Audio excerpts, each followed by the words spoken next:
आप मुझे बताइए। यह मैं सुना। अब मैं मोक्ष के सनातन उपाय को सुनना चाहता हूँ। कहे जैसे व्यक्ति की मोक्ष हो सके वो सनातन विधि को आप मुझे बताइए।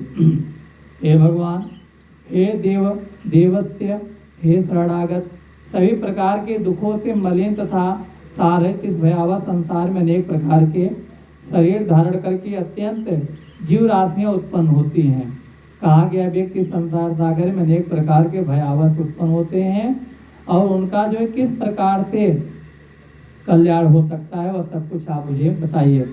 क्योंकि व्यक्ति इसी संसार सागर में जन्म लेता है और पुनः मर जाता है, पुनः जन्म लेता है, पुनः मर जाता है और परिवार के मोह जाल में हमेशा पड़ा रहता है।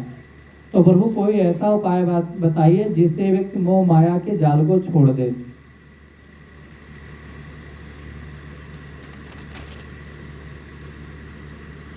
भगवान ने कहा, हे ताक्ष, तुम इस विषय मुझसे जो पूछते हो मैं बतलाता हूँ, सुनो। जिसके सुनने मात्र से मनुष्य संसार से मुक्त हो जाता है। कहा गया जो मैं वचन आपको बता रहा हूँ अगर कोई व्यक्ति उसे सुन ले तो वह संसार सागर से मुक्त हो जाएगा, स्वर्ग लोक को चला जाएगा। वह परम ब्रह्मा परमात्मा काल रहित परम ब्रह्म स्वरूप शिव स्वरूप सर्वज्ञ सर्वकर्ता सर्वेश्वर निर्मल तथा दैत्य भाव रहित है। कहा गया भगवान जो है अनेक स्वरूपों में प्राप्त होते हैं, इनका भाव अलग होता है। वह परमात्मा स्वतः प्रकाशित है। कहा गया भगवान जो है वह स्वतः प्रकाशित होते हैं, किसी के प्रकाश की उन्हें जरूरत नहीं होती है। अनादि अनंत निर्विकार परात्पर निगुण और सतचित आनंद स्वरूप है। यह जीव उसी का एक छोटा सा अंश है। जैसे कहा गया अग्नि जला दी जाए, अग्नि जलाने के बाद एक अग्नि आपने जलाया, लेकिन जब अग्नि जलना प्रारंभ हो जाती है तो उसमें चिंगारियां जो निकलती हैं अनेक निकलती हैं, अधिक निकलती हैं। वे जीव प्रत्येक जन्म में पुण्य और पाप रूप सुख दुख प्रदान करने वाले कर्मों से अनियंत्रित होकर तत्व जात के योग से देह शरीर वायु और कर्मानुरोध भोग प्राप्त करते हैं। कहा गया व्यक्ति अपने ही पुण्य और पाप के द्वारा सुख दुख को प्रदान करते हैं और अपने कर्मों के द्वारा नियंत्रित होकर अंत काल में आयु के कर्मानुरोधी भोग फल को प्राप्त करके मोक्ष को प्राप्त हो जाते हैं, लेकिन अपने कर्म के द्वारा ही। इसके पश्चात भी पुनः वे कहा गया इसके बाद वे अत्यंत लिंग शरीर प्राप्त करके और यह कर्म मोक्ष पर्यंत स्थिर रहता है। कहा गया जब तक शरीर भले प्राप्त हो जाए परंतु जब तक हम कर्म का फल नहीं भोग लेते परंतु तब तक हमारा पृथ्वी पर जन्म नहीं होता। ये जीव कभी स्थावर वृक्ष लता जड़ योनियों में, पुनः कृमियों योनियों में, दंतर जलचर पक्षी और पशु योनियों को प्राप्त करते हैं। कहा गया व्यक्ति 84 लाख योनियों को भ्रमण करता है। तो कहा गया कभी कभी वृक्ष के जड़ के स्वरूप में उसका जन्म होता है, कभी कभी कृत्रिम योनियों में कीड़े मकोड़े की योनियों में उनका जन्म होता है, कभी कभी जलचर पशुओं जंतुओं में उनका जन्म होता है, कभी उनका पशुओं में होता है, कभी उनका पक्षियों में जन्म होता है और मनुष्य योनि प्राप्त करते हैं। कहा गया जब सारा पाप कर्म बीत जाता है, सारी योनि बीत जाती है, तब कहीं जाकर मनुष्य का जन्म प्राप्त होता है।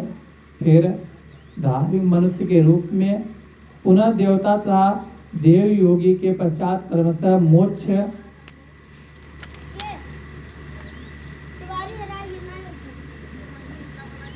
मोक्ष प्राप्त करने के अधिकारी होते हैं। कहा गया जीवों की 84 लाख योनि में मनुष्य योनि के अतिरिक्त अन्य किसी भी योनि में तत्व ज्ञान प्राप्त नहीं होता। कहा गया केवल मनुष्य योनि ऐसा है जिसमें मनुष्य को ज्ञान प्राप्त होता है, बाकी केवल अपना जीवन पर्यंत जीवन बिताने जीवन निर्वाह करने के लिए होता है। प्रयुक्त विभिन्न योनियों में हजारों हजार करोड़ों बार जन्म लेने के अंतर उपार्जित पूर्ण पूज्य के कारण कदाचित मनुष्य योनि प्राप्त होते हैं। कहा गया प्रयुक्त विभिन्न योनियों को जब हम भोग लेते हैं हजारों हजार करोड़ों बार जन्म लेने के अंतर जब हमारा पुनः पुण्य होता है तब कहीं जाकर मनुष्य का तन दोबारा प्राप्त होता है, मनुष्य योनि प्राप्त होती है। और मोक्ष प्राप्ति के लिए अगर हम कोई उपाय न कर लें तो यह भी बड़ा दुर्लभ है, क्योंकि मनुष्य का तन बार बार नहीं प्राप्त होता। तो इसलिए मुक्ति का मार्ग ढूंढ लेना चाहिए। कहा गया अपने हित को नहीं जानता वह ब्रह्म घातक होता है। कहा गया जो व्यक्ति अपना हित न बना ले, अपना हित न कर ले, वह परम ब्रह्म घातक होता है। शरीर के बिना कोई भी जीव पुरुषार्थ नहीं कर सकता। कहा गया जब तक शरीर शरीर के बिना कोई व्यक्ति पुरुषार्थ नहीं कर सकता। अगर शरीर नहीं है तो कोई उपाय हम नहीं कर सकते। इसीलिए शरीर और धन की रक्षा करता हुआ इन दोनों से पुण्योमार्जन करना चाहिए। कहा गया अपने शरीर का भी रक्षा करना चाहिए, धन का भी रक्षा करना चाहिए, और इसके साथ साथ अपने पुण्य का भी मार्जन करना चाहिए, पुण्य को भी इकट्ठा करना चाहिए। मनुष्य को सर्वदा अपने शरीर की रक्षा करनी चाहिए, क्योंकि धन तो बार बार आता है परंतु शरीर एक बार आता है। तो कहा गया धन के साथ साथ अपने शरीर की भी रक्षा में करनी चाहिए। इसलिए उसकी रक्षा का उपाय करना चाहिए। जीवन धारण करने पर ही व्यक्ति अपने कल्याण को देख सकता है। कहा गया जब हम अपने शरीर को देखेंगे, अपने शरीर की रक्षा करेंगे, तब हम अपने जीवन काल में अपने कल्याण को देख सकते हैं कि मेरा कल्याण किस प्रकार से होने वाला है। गांव, क्षेत्र, धन, घर और शुभाशुभ कर्म पुनः पुनः प्राप्त हो सकते हैं, किंतु मनुष्य के शरीर बार बार प्राप्त नहीं हो सकती। कहा गया आपको गांव प्राप्त होगा, आपको क्षेत्र प्राप्त होगा, आपको धन प्राप्त होगा, आपको घर प्राप्त होगा, शुभाशुभ कर्म बार बार प्राप्त होंगे, परंतु मनुष्य का तन एक ही बार प्राप्त होता है। इसलिए बुद्धिमान व्यक्ति सदा शरीर की रक्षा का उपाय करते हैं। कहा गया जो सज्जन व्यक्ति होते हैं वे अपने शरीर की रक्षा का उपाय ढूंढते हैं। कहा गया कुछ व्यक्ति ऐसे होते हैं जो कुष्ठ आदि रोगी भी अपने शरीर को त्यागने की इच्छा नहीं करते। कहा गया जिनके शरीर में अगर कोढ़ आदि कुछ रोग हो जाएं और उनसे कहा जाए भैया तुम मृत्यु को प्राप्त हो जाओ, तुम्हारा शरीर देखने योग्य नहीं है, तो अभी कहेगा हम क्यों मरे, अपने जीवन को जीना चाहते हैं। कहा गया जो व्यक्ति के शरीर में रोग होने के बाद वह व्यक्ति जीवित रहना चाहता है, आज जो व्यक्ति सही सलामत है तो वह अपने प्राण को कैसे त्याग सकता है। तो उसको चाहिए कि वह स्वतः कल्याण करने के लिए अपने कल्याण को देखना चाहिए, अपने शरीर की रक्षा करनी चाहिए।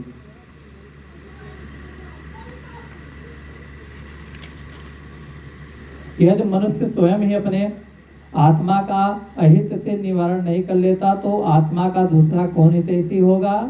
आगे अगर मनुष्य अपने जीवन काल तक अपना स्वयं नहीं बना सकता तो उसका दूसरा कोई बनाने वाला पड़ोसी नहीं आएगा। तो कहा गया अपने जीवन में स्वयं अपना बना लेना चाहिए, जिससे आपको मृत्यु के समय भगवान के शरण जाने का अवसर प्राप्त हो। ऐसे कर्म को हमें करना चाहिए। जो जीव मनुष्य के शरीर में रहकर इसी जन्म में नरक रूपी व्याध की चिकित्सा नहीं कर लेता, वह परलोक में जाने पर वहाँ औषधि नहीं प्राप्त होता। कहा गया जो व्यक्ति इस पृथ्वी पर अपने मनुष्य के शरीर को प्राप्त करने के बाद भी अगर अपने शरीर को व्याध के तरह नहीं अनुभव कर पाता, नहीं समझ पाता, तो वहाँ पर लोक में जाने के बाद वहाँ औषधि नहीं प्राप्त होने वाली है। नरक में केवल आपके द्वारा जितना पाप किया गया है वह सारा दंड वहाँ विराजमान है, वहाँ किसी प्रकार का आपको औषधि प्राप्त नहीं होगी। कहा गया जब व्यक्ति वृद्धावस्था में जाते हैं तो उन्हें जो है शत्रु के भांति वहाँ सारे रोग ग्रहण कर लेते हैं। जब व्यक्ति चारपाई पर एक बार पकड़ कर बैठ गया तो अगर रोग जान गया कि यह व्यक्ति वृद्धा हो गया, शरीर जान गया कि यह व्यक्ति वृद्धा हो गया, तो उस वृद्धा वाले अवस्था में अनेक प्रकार के रोग आकर ग्रसित कर लेते हैं। और जब व्यक्ति के शरीर में अनेक प्रकार के रोग आकर ग्रसित कर लेते हैं तो वह व्यक्ति कुछ करने योग्य नहीं होता। तो भगवान कहते हैं जब आप कुछ करने योग्य नहीं रह जाते तो अगर आप उस समय भी भगवान का नाम लेना प्रारंभ कर दे तब भी भगवान को आपको अपने शरण में ही लेंगे। लेकिन कहा गया कि व्यक्ति कुछ कार्य करने योग्य न रह जाए तब भी उसे संसार की माया जाल नहीं छोड़ती। कहा गया उस समय उसके रोग चारों तरफ उस रोगों को उस व्यक्ति को रोग ही रोग घेर लेते हैं चारों तरफ से, परंतु वह माया जाल को नहीं छोड़ सकता। और जब तक दुख प्राप्त नहीं होता तब तक आपत्तियां घेर नहीं लेती, तब तक इंद्रियों में विकल्प शिथिलता नहीं आ जाता, तब तक श्रेय प्राप्ति के लिए अभ्यास करते रहना चाहिए। कहा गया कि व्यक्तियों को कब अपना छोड़ना चाहिए, कहा गया जब आपको आपत्तियां न घेर लें। कहा गया जब तक आपको आपत्तियां न घेर लेती हैं, आपको अनेक प्रकार की आपत्तियां घेर लें, और जब तक आपकी इंद्रियां विकल्प न हो जाएं, जब तक आपकी इंद्रियां काम करना बंद न कर दें, तब तक आपको कर्म योग में ध्यान देना चाहिए, कर्म को करना चाहिए। जब तक आपके शरीर में शीतलता ना आ जाए, कमजोरी ना आ जाए, तब तक आप अपने कर्म को करते रहिए, अभ्यास करते रहना चाहिए। क्योंकि अगर व्यक्ति के अंदर एक भी शीतलता आ जाती है, अगर वह बैठ गया तो वह पुनः नहीं उठ सकता, क्योंकि उसके मन में अगर यह बैठ गया कि मैं अब रोगी हो चुका हूँ, तो वह व्यक्ति पुनः उठने वाला नहीं होगा।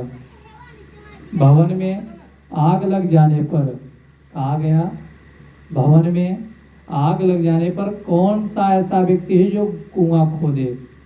कहा गया अगर घर में आग लग जाए तब आप कुआं खोदना प्रारंभ करिए, तो कभी कुआं नहीं खोद पाएंगे, आपका घर भी जलकर नष्ट हो जाएगा। तो कहा गया आग लगने से पहले ही हम जल की व्यवस्था किए रहें, अपने मृत्यु के पहले ही हम अपने मुक्ति का एक मार्ग बना लें, ऐसा हमें सोच लेना चाहिए पहले ही। बहुविध सांसारिक कार्य प्रपंचों में व्यस्त रहने के कारण काल का ज्ञान नहीं होता। कहा गया व्यक्ति सांसारिक मोह माया के कारण फंसा रह जाता है, और जिसके कारण उसे जरा सा भी ज्ञान नहीं होता। मनुष्य अपने सुख दुख और हित की बात को नहीं समझता। कहा गया मनुष्य को सदा अपने हित की बात को समझना चाहिए, जिससे व्यक्ति वृद्धावस्था में स्वर्गलोक को चला जाए। तो ऐसे भाव को समझना चाहिए अपने मन में। एक तो मनुष्य की 100 वर्ष की आयु ही बहुत थोड़ी बताई गई।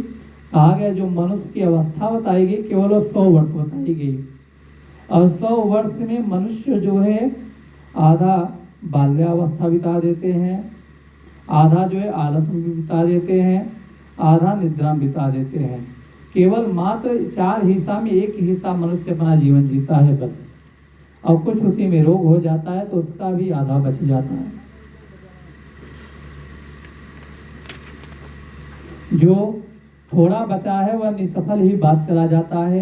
कहा गया 100 वर्ष की आयु में कुछ बाल्यावस्था तक जीवन हम बिता देते हैं, कुछ जो है वृद्धावस्था में बिता देते हैं, कुछ आलस में, कुछ निद्रा में बिता देते हैं। प्रारंभ करने योग्य कार्य के विषय में जो उद्योग नहीं करता, जहाँ ब्रह्म चिंतन आदि जागरूक रहना चाहिए, वहाँ सोता रहता है। कहा गया जिस समय हमें अपना उद्योग अपने कार्य को प्रारंभ करना चाहिए, जिस समय भगवान के पूजा पाठ को प्रारंभ करना चाहिए, उस समय व्यक्ति सोता है। कहा गया हमारे अंदर ऐसी जो है तप होनी चाहिए, अपने अंदर ऐसी इच्छा होनी चाहिए, जब सूर्य की पहली किरण शरीर पर पड़ जाए, पृथ्वी पर पड़ जाए, तो हमें प्रयत्नशील हो जाना चाहिए अपने कार्यों के प्रति। और जब जैसे ही सूर्य भगवान अस्त की तरफ लौटे, अपने घर की तरफ लौटे, सूर्य भगवान अस्त हो जाए, तो ठीक उसी प्रकार से हमें भी अपने कार्य को विराम करके अपने घर के लिए लौट आ जाना चाहिए। फिर आगे कहा जाता है कि जो मनुष्य इस प्रकार का चिंतन नहीं करता, सूर्य के समान और समय के अनुसार नहीं चलता, तो वह व्यक्ति व्यर्थ में ही मारा जाता है, और उसका कोई हित ऐसी नहीं होता, कोई भला करने वाला नहीं होता। जो यह जगत किसी का नहीं हुआ ऐसा देखते हुए भी गिर रहा है, आत्मज्ञान विषयक वचनों को सुनते हुए भी जिसे बोध नहीं होता, वह पढ़ करके भी उसका अर्थ नहीं समझता। ऐसा इसलिए होता है कि जीव भगवान की माया से मोहित है। अब भगवान की माया से जब आप मोहित रहेंगे तो व्यक्ति आपको कितना कुछ न बता दे, परंतु आपको जरा सा भी ज्ञान होने वाला नहीं है। मृत्यु, रोग और जरा रूपी ग्रहों के द्वारा गंभीर काल सागर में डूबे रहते हैं। कहा गया व्यक्ति कुछ रोग के कारण, कुछ मृत्यु के शोक के कारण गंभीर काल में वह चिंतन करते हुए जगत में कुछ जान नहीं पाता, और उसकी जो आयु होती है, अवस्था होती है, वह समय के अनुसार धीरे धीरे बीतती चली जाती है।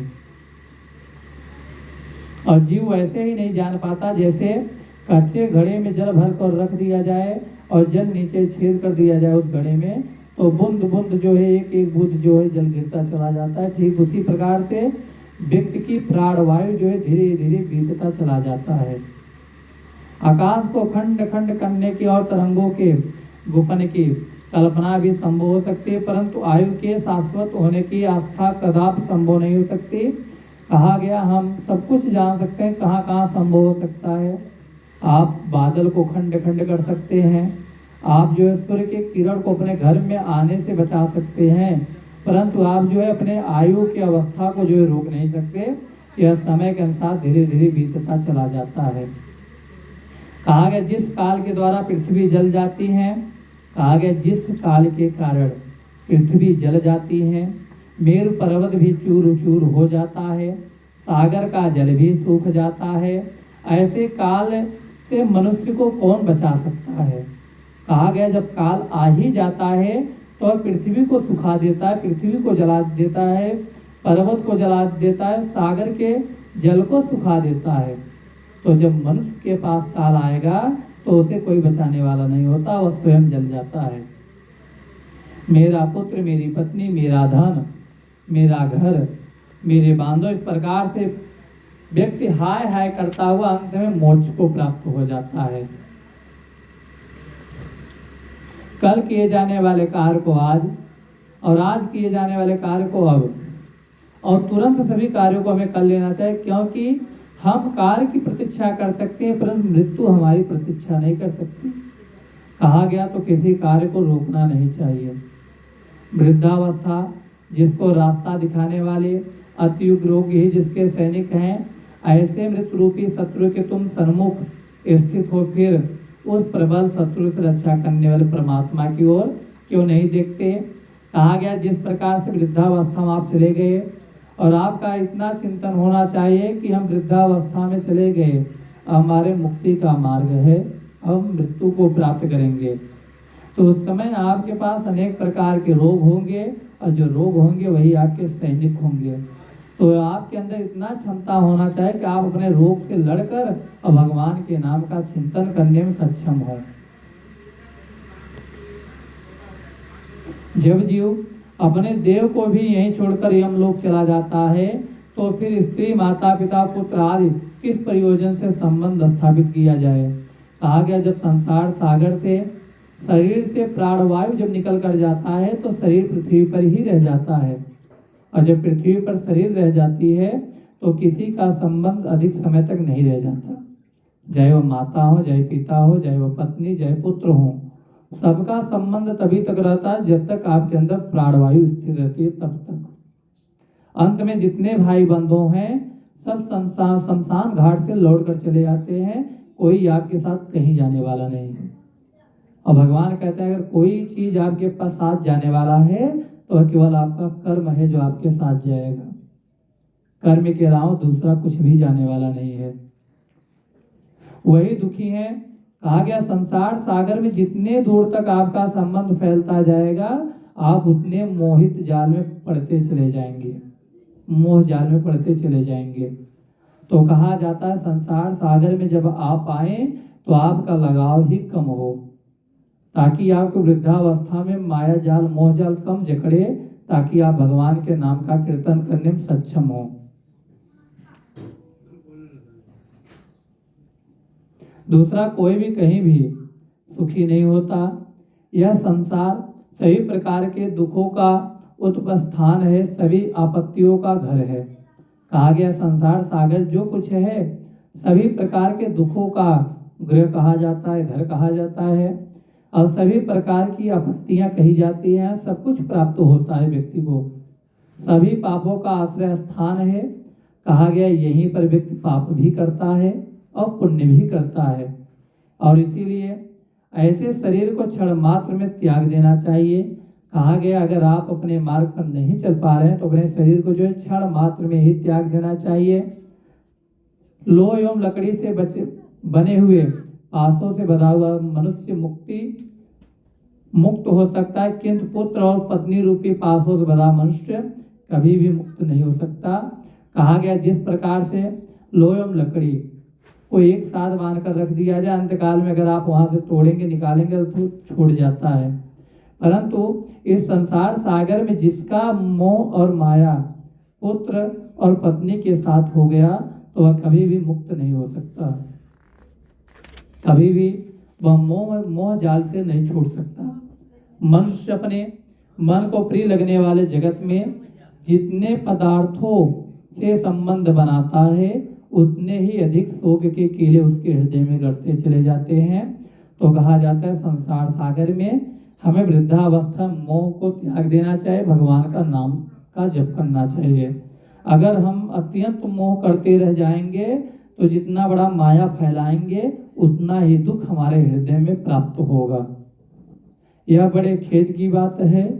मनुष्य के देह में स्थिर शब्द स्पर्श रूप रसगंध विश्वों का आहार करने वाले इंद्र रूपी चोरों ने इस लोक के समस्त धन को अपहृत करके इसे नष्ट कर दिया है। कहा गया चोरों के द्वारा सारे धन को चुरा लिया गया है और उसको नष्ट कर दिया। कहा गया जो हमारा जो मन था उस मन को यह संसार ने चुरा लिया और जिसके कारण केवल मैं माया जाल में फंसा हुआ हूँ और भगवान का नाम लेने में असमर्थ हूँ। अर्थात परलोक के लिए हितकारी कर्म रूपी जो धन है, जो धन रूपी जो धन है इसका इंद्रियों ने हरण कर लिया। कहा गया परलोक में जाने के लिए हितकारी जो था, जो धर्म है वह मुझे मोहित कर लिया, मेरे इंद्रियों को हरण कर लिया, जिसके कारण मैं परलोक वाला कोई भी कार्य नहीं कर पाया कि मैं भगवान के मुक्ति का मार्ग, अपने मुक्ति का मार्ग ढूंढ लूं और भगवान के शरण में जाने के लिए सक्षम हो जाऊं। ऐसा मार्ग मैंने कभी बना ही नहीं पाया। हे गरुड़, जो अपने हित और अहित को नहीं जानते, सदा कुमार्ग पर चलने वाले हैं और मात्र पेट भरने में ही जिनका सारा अभ्यसाय रहता है वे मनुष्य नरकगामी होते हैं। विष्णु भगवान गरुड़ जी से कहते हैं कि हे गरुड़ जी, जो व्यक्ति अपने हित और अनहित को नहीं जानते और जो सदा अपने कुमार अवस्था से लेकर वृद्धावस्था तक अपने ही पेट को भरने में निरंतर प्रयत्न करते रहते हैं, प्रयास करते रहते हैं, वे सदा मनुष्य नरकगामी होते हैं। कहा गया परिवार के साथ साथ भगवान का भी ध्यान हमें करना चाहिए। और भगवान यहाँ तक व्यक्तियों को छोड़ दिए हैं कि आप किसी भी अवस्था में रहिए, परंतु अगर आपके अंदर श्रद्धा उत्पन्न हो जाए तो भगवान का आप नाम ले सकते हैं। अब हम आप कहते हैं कि भैया स्नान कर लें, बिना स्नान किया कोई बात, वह बात की बात है, लेकिन भगवान कहते हैं जब आपके अंदर श्रद्धा भावना भक्ति हो जाए उसी समय आप भगवान का नाम ले लें। क्योंकि गरुड़ पुराण में कहा गया जिस समय आपके अंदर दान देने की भावना उत्पन्न होती है, वह कोई भी दिन हो, कोई भी समय हो, कोई भी महीना हो, अगर आप अपने मन में आपकी इच्छा में आ गया कि हम दान देंगे तो आप जान लीजिए सबसे अच्छा सबसे उत्तम समय वही प्राप्त हुआ है और उस समय में आपको उस चीज को कर देना चाहिए जो आपके मन में चल रहा हो। क्योंकि जो श्रद्धा भाव मन के द्वारा कार्य को किया जाता है उसका फल हमें विशेष मिलता है और दूसरे व्यक्ति के दबाव में, दूसरे व्यक्ति के कहने पर अगर किसी कार्य को हम कर दें तो उसका फल हमें जरा सा भी प्राप्त नहीं होता। क्योंकि जिस कार्य को हमारा करने में मन नहीं लगता, जिस कार्य को करने के लिए हृदय नहीं कहता, क्योंकि हृदय में ब्रह्मा स्वयं विराजमान होते हैं, प्राणवायु विराजमान होता है, अगर वहां से हमें तुरंत आदेश नहीं आ रहा है कि इस कार्य को आप करिए तो कभी भी मत करिए, क्योंकि उसका जितना फल मिलेगा वह निरर्थक में चला जाता है। तो कहा गया स्वयं अपने मन के द्वारा जब इच्छा उत्पन्न हो तभी हमें कार्यों को करना चाहिए। कहा गया मूर्ख मनुष्य प्रातः काल मल मूत्र के वेग से, मध्य दिन में तृष्णा से तथा रात्रि में काम कीड़ा और निद्रा से व्याधित रहते हैं। कहा गया कुछ मनुष्य जो मूर्ख हैं हमारे पृथ्वी पर, वह क्या करते हैं कि उनका प्रतिदिन का कार्य है मलमूत्र का परित्याग करना और आलस करना, निद्रा करना और काम कीड़ा में प्रयुक्त रहना, अपनी इच्छाओं को पूरा करने में प्रयत्न रहना, रात्रि वाले कर्म कीड़ा में निरंतर अभ्यास करना। ऐसे कुछ मनुष्य होते हैं जो निद्रा से बाधित रहते हैं। हाय या खेद की बात है कि अज्ञान मोहित होकर सभी जीव अपनी देह धन पत्नी आदि में आसक्त होकर बार बार पैदा होते हैं। कहा गया मनुष्य पृथ्वी पर जो है बार बार मनुष्य का तन प्राप्त करता है और मर जाते हैं। इसलिए देह गे पुत्र कलत्र आदि के साथ सदा आसक्त का त्याग कर देना चाहिए। कहा गया जब हमारा बार बार जन्म हो रहा है, मैं बार बार मृत्यु को प्राप्त कर रहा हूँ, तो ऐसे मोह माया को हमें त्याग कर देना चाहिए, क्योंकि इससे कोई लाभ होने वाला हमें नहीं है। और उसका सर्वदा त्याग न हो सके तो उस आसक्ति भाव दे गे आज हटाकर महान पुरुषों के साथ संबंध बनाना चाहिए। कहा गया अगर आप अपने पुत्र अपने घर बार को नहीं त्याग सकते तो आप सत संतों का जो है संगत बना लीजिए, सज्जन पुरुषों का संगत बना लीजिए, जो आपको धर्म की बात बताते रहेंगे। आपका परिवार का प्रेम भी बना रहेगा और आपके मुक्ति का मार्ग भी बनता चला जाएगा। लेकिन कब? जब महान पुरुषों का संगत करेंगे तब, क्योंकि महान पुरुषों के साथ संबंध बनाना चाहिए, क्योंकि संत पुरुष संसारिक शक्ति रूपी रोग से भेजत हैं। सत्संग और विवेक के दोनों ही व्यक्ति के दो निर्मल नेत्र हैं। कहा गया सत्संग और विवेक ये दोनों व्यक्ति के दो निर्मल नेत्र बताए गए हैं। जिस व्यक्ति के पास ये नहीं है वह अंधा कहा जाता है। वह अंधा मनुष्य को मार्गगामी क्यों नहीं होगा? कहा गया जब व्यक्ति सत्संग नहीं करेगा, अपने विवेक के द्वारा कुछ समझेगा नहीं, तो वह व्यक्ति कुमार्ग पर क्यों नहीं जाएगा? उसका कुमार्ग ही एक मार्ग होता है। अपने अपने वर्ण और अपने आश्रम के लिए शास्त्र बोधित आचरणों का पालन करना चाहिए। कहा गया अपने वर्ण में, अपने धर्म में, अपने शास्त्र का हमें बार बार आचरण करना चाहिए। अपने धर्म में सदा संलग्न रहना चाहिए। जो मनुष्य यदि परम धर्म भगवान के चरणों से स्वार्थिक प्रीत संपादन साधन भूत भगवत भक्ति को नहीं जानते तो वे दव्यचारी व्यस्त नष्ट हो जाते हैं। कहा गया जो व्यक्ति